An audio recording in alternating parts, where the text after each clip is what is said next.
Bienvenue sur Africa 24 dans cette nouvelle édition du QG News. Voici les titres de l'actualité.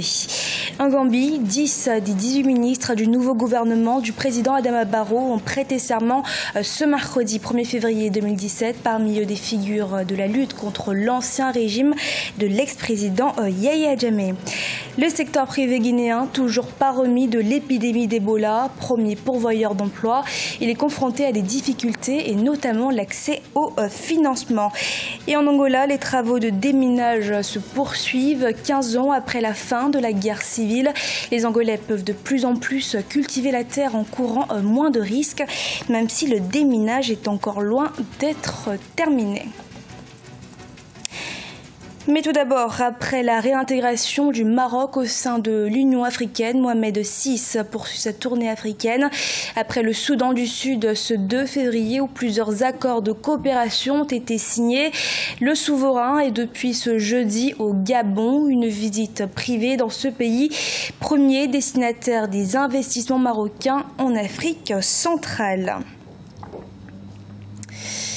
Une semaine après son retour, le président Adama Barrow présente une partie de son gouvernement. Ce 1er février, 10 ministres ont prêté serment. Une équipe resserrée dont la formation n'est pas encore achevée. Les précisions de Fanny Mounché. Le nouveau gouvernement gambien prend forme. 10 des 18 ministres prévus ont prêté serment ce mercredi. Et ce, 6 jours après le retour dans le pays du président Adama Barrow.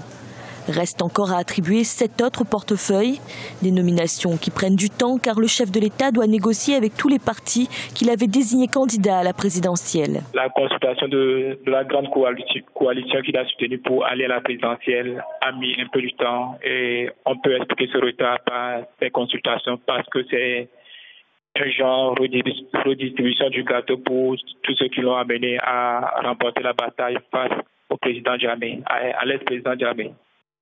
Maintenant, pour les 7 ministres restants, le porte-parole du gouvernement, à la personne de Halifa Sallah, a précisé que les 7 ministères restants seront purement des personnalités technocrates qui n'auront rien à voir avec la politique. Les défis sont nombreux pour cette nouvelle équipe gouvernementale. En priorité, la relance de l'économie et l'assainissement des finances publiques, mais aussi la garantie des libertés, la réforme de l'armée et des services de renseignement, sans oublier l'impératif de la réconciliation nationale. Le président Adama Barrow avait annoncé une commission vérité, justice et réconciliation.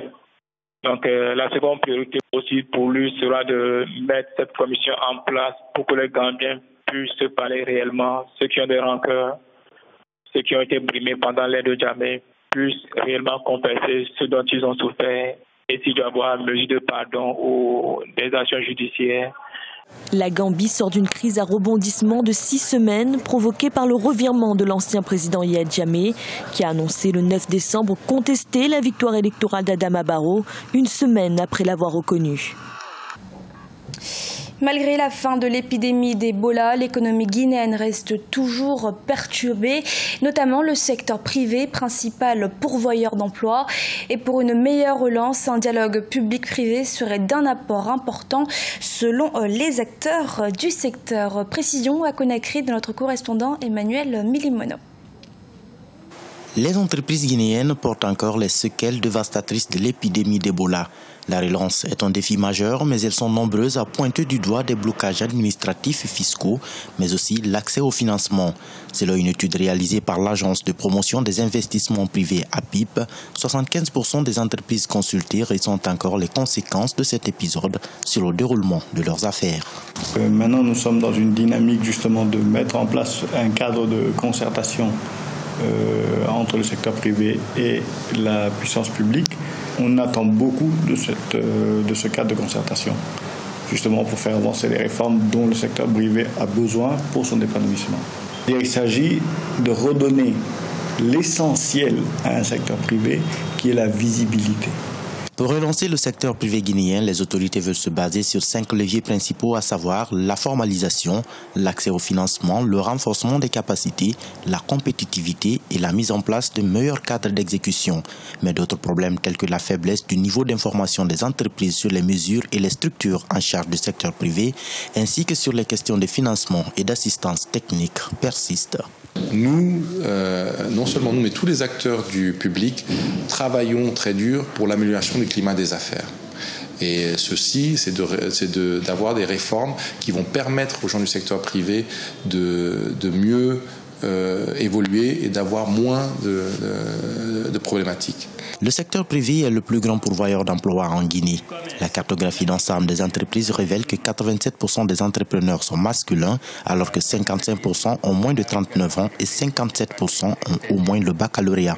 L'enjeu est de parvenir à une meilleure formalisation de ces entreprises afin d'en faire des contributrices au budget national et au développement social. Depuis la fin de la guerre civile angolaise en 2002, plus de 80 000 personnes ont été victimes de mines antipersonnelles. Les autorités ont pourtant fait du déminage une priorité, mais leur neutralisation avance lentement à cause du manque de financement. Gladys Mwamba et Amira Benjamala Jean-Pierre. 2025 pour un monde sans mines. Après 27 ans de guerre civile, de 1975 à 2002, l'Angola se reconstruit. Mais les mines terrestres constituent un réel risque pour les civils et pour le développement de l'agriculture. Après l'achèvement du projet quinquennal de 4,5 millions de dollars en 2011, la question du financement reste la principale préoccupation.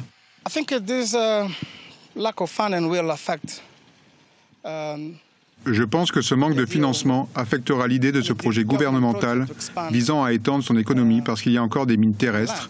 Il est impossible de cultiver quand nous avons des mines dans le sol. Depuis 2008, le pays s'est débarrassé de plus de 297 000 mines antipersonnelles, 9 508 mines anti-chars et 491 767 autres pièces de munitions non explosées. Le gouvernement angolais considère l'action anti-mine comme un moyen de lutter contre la pauvreté. Je n'ai jamais pensé qu'un jour je perdrais ma jambe. Je me sens très mal depuis cet accident.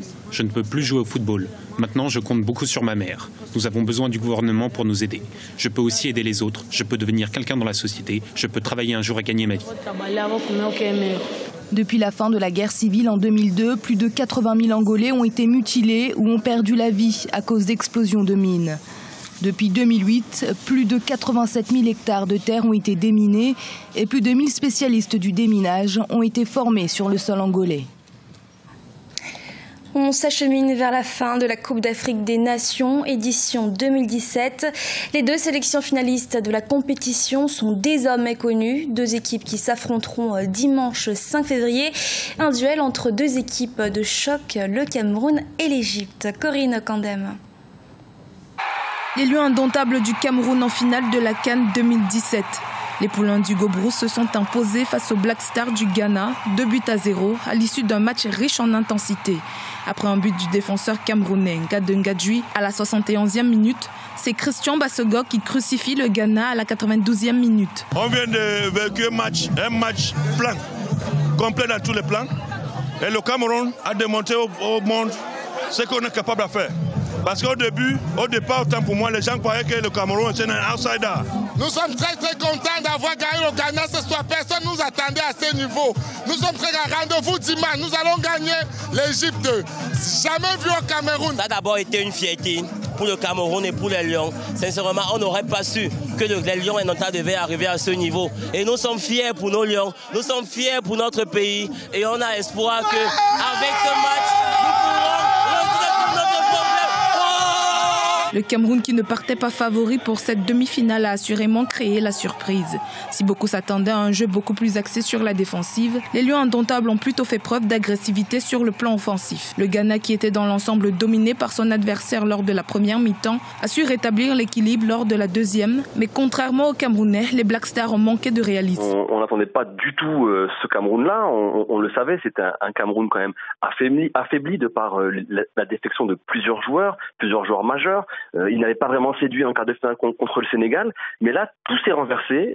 Personnellement, ils m'ont surpris. Je fais un vrai mea culpa par rapport au Cameroun, qui a été très séduisant ce soir, qui a dominé ce match. On a senti le Ghana paralysé. Le Cameroun était clairement au-dessus et a largement mérité sa victoire. Le rendez-vous est donc pris pour ce dimanche 5 février au stade de l'Amitié de Libreville à 20h. Il s'agit de la première finale du Cameroun depuis 2008. Cette année-là, les partenaires de Samuel Eto'o et Rigobert Song s'étaient inclinés en finale face à l'Égypte 1-0.